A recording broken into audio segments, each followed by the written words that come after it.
Tetapi mana yang lebih berat di sisi Allah? Dengan saya mengenyangkan perut yang lapar, dengan saya menunjuk jalan bagi orang yang sesat, saya menyelamatkan pemuda daripada menjadi bejat. Saudara-saudara, ketahuilah dengan yakin bahwa yang kedua ini lebih afdal di sisi Allah. Sebab faedahnya, keuntungannya mengena orang lain. Sedangkan yang pertama tadi adalah untuk pribadi. Sama dengan orang maksiat pribadi dan maksiat mengajak orang lain, itu lebih berat. Demikian juga di dalam ta'ah. A'malul khairiyah wa ta'ah sama. Di mana kita masih bisa mengajak orang lain, ajaklah. Tetapi tidak demikian halnya dengan perbuatan-perbuatan yang jahat. Jadi sekarang hari-hari seperti ini, banyak orang miskin, banyak orang teraniaya, banyak perempuan janda yang tidak ada kerjanya, banyak anak-anak yatim yang terlantar, banyak pemuda yang tidak pernah mendengar nasihat dan teguran. Orang tuanya sudah angkat tangan, gurunya angkat tangan. Habis kemana?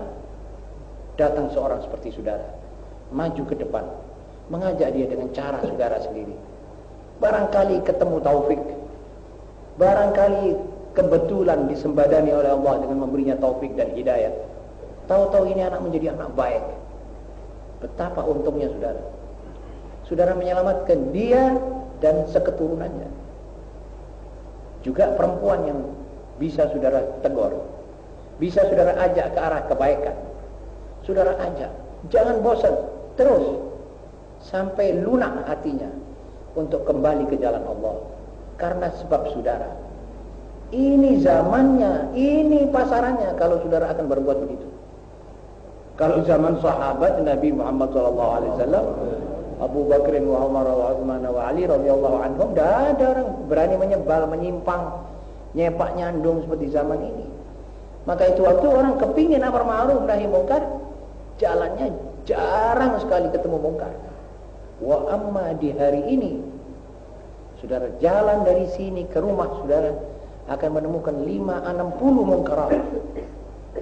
Asal saudara kuat, asal saudara bayat kepada Allah Subhanahu wa taala akan menegur mungkar. Betapapun yang akan terjadi.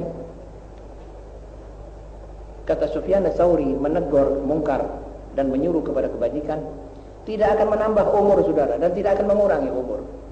Tidak akan menambah rezeki dan tidak mengurangi rezeki. Rezeki saudara ya itu, umur saudara ya begitu.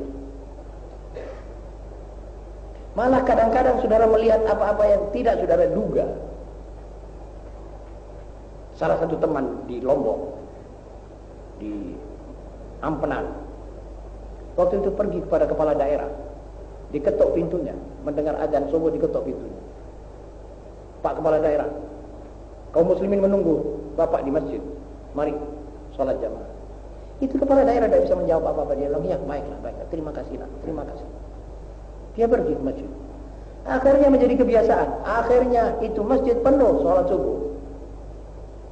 Jadi karena satu sekrup disereti sedikit, sudah baik jalannya. Tambah air, banjir, orang sholat. Dan sebaliknya, kepala daerah yang strekan di waktu orang sholat Jumat dibiarkan, itu nanti akan banyak orang keluar dari Jumat untuk hadir strekan, keroncongan. Inilah di sini letaknya keuletan seorang mukmin di zaman seperti sekarang. Dan siapa sebenarnya yang kuat? Ujilah iman saudara. Kalau perlu kita bayat. Masa saudara tidak berani bayat dalam soal-soal begini? Bayat atas dasar saudara akan menjalankan perintah Nabi Muhammad SAW. Tetapi ingat, diri kita lebih dahulu harus kita setel, harus kita atur, harus kita jalan yang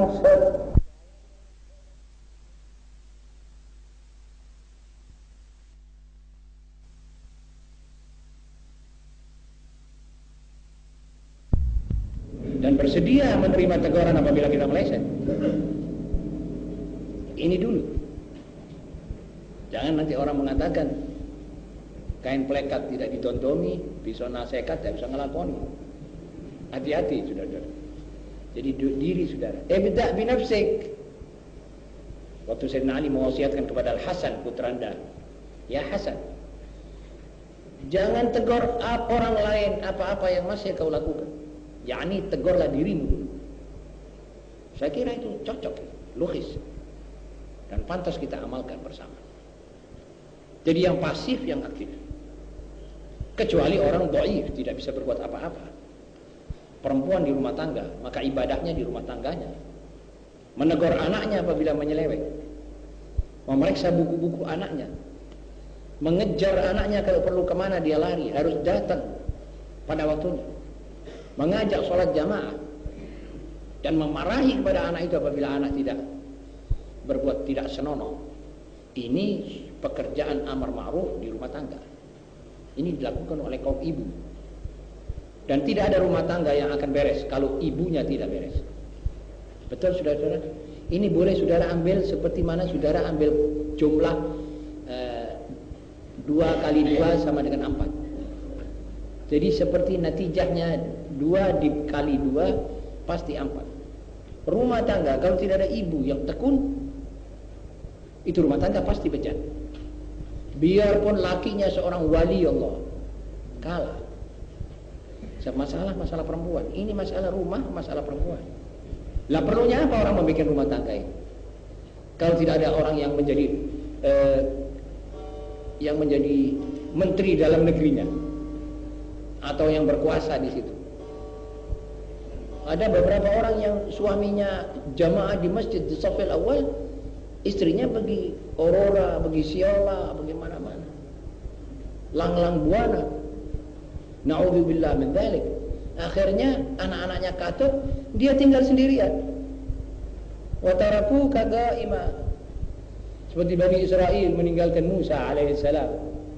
Dia bilang, Musa, perang kau bersama Tuhanmu, berperang, kami tunggu di sini saja. Kalau sudah negeri itu sudah lawan kita sudah tidak ada, kami akan masuk negeri itu.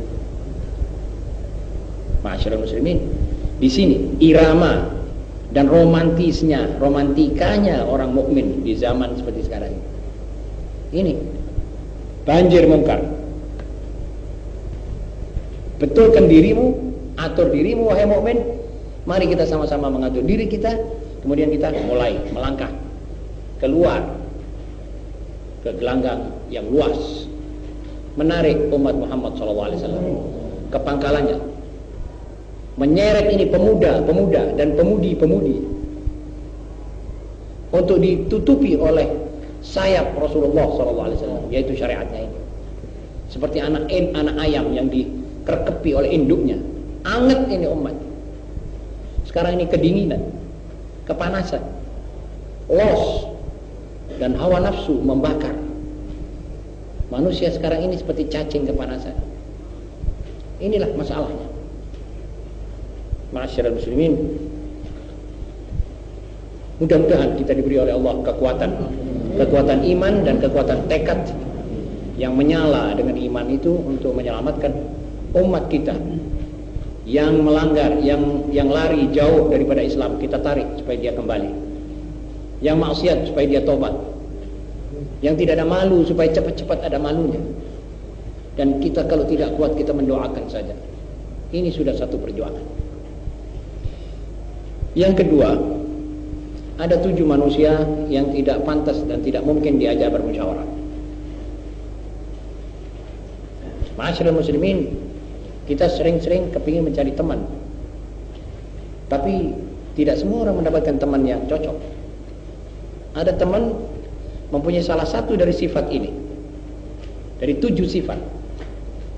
Dan kalau teman kita sudah mempunyai salah satu cacat atau salah satu daripada 7 sifat yang tertera dalam alinea kedua ini, maka teman itu sudah tidak bisa kita ajak teman, dan tidak bisa kita ajak musyawarah, dan tidak bisa kita ajak rembukan. Pertama, jahil. 2, adu. 3, hasud. 4, murai. 5, jaban. 6 bakhil, 7 zu hawa. Apa sebab? Li'anna al-jahila yudhil, wa li'anna al-aduwa yuridu al-halak, wa li'anna al-hasuda yatamanna zawal an-ni'mah, wa li'anna al-mura'i waqifun ma'a ridha an-nas, wa li'anna al-jaban min da'bihi al-arab, wa li'anna al-bakhil harisun 'ala jam'i al-mal, wa li'anna dhal hawa asiru hawa la yaqdiru 'ala mukhalafatihi. Ma'asyiral muslimin, orang jahil, bodoh, bagaimana saudara akan ajak teman dan bermusyawarah dengan dia? Bodoh tidak mungkin memberikan satu petunjuk yang baik, karena dia bodoh. Kalau saudara ambil pendapatnya, maka pendapat dia akan menyesatkan Anda. Atau seorang lawan, berbulu atau berlagak kawan, padahal dia lawan. Lawan tidak bisa kita ajak teman, karena tiap lawan ingin membinasakan kita. Yang kedua, si hasud. Hasud itu senantiasa menginginkan lenyapnya nikmat yang kita dapati daripada Allah. Maka bermusyawarah dengan dia, mengajak dia sebagai teman tidak mungkin. Yang ketiga, 4, si orang yang bermuka 2, mura'i, yang bukan karena Allah. Dia bergaul karena sesuatu dari kita, lalu dia juga ingin mendapatkan suatu kedudukan juga dengan lawan-lawan kita. Ini tidak bisa kita ajak sebagai teman. Ini merusak kita. Karena si bermuka 2 itu berdiri bersama kesukaan orang. Karena si pengecut berwatak lari dari tanggung jawab. Bagaimana saudara akan berkawan dengan seorang pengecut? Riyadullah. Dan kikir, karena si kikir serakah kepada dunia. Dia tidak akan meninggalkan kesempatan buat Anda. Dia akan ringkus sendiri, dia akan untung sendiri. Dan karena si emosional, orang yang hawa nafsunya diikuti, ini juga tidak bisa diajak kawan, tidak bisa diajak bersahabat, sebab dia selama akan mengikuti hawa nafsunya. Inilah sebabnya, kalau kita akan mencari seorang teman, maka teman itu harus tidak terkena penyakit yang salah satu dari penyakit 7 ini. Ma'asyiral muslimin, lebih-lebih lagi kalau teman itu teman hidup, istri atau suami. Kalau sudah ini kena penyakit ini, balak jadinya. Balak yang masuk dalam selimut kita sendiri. Ma'asyiral muslimin, Sayyidina Ali berkata kepada putranya Al-Hasan, "Wa iyyaka wa musahabat al-bakhil."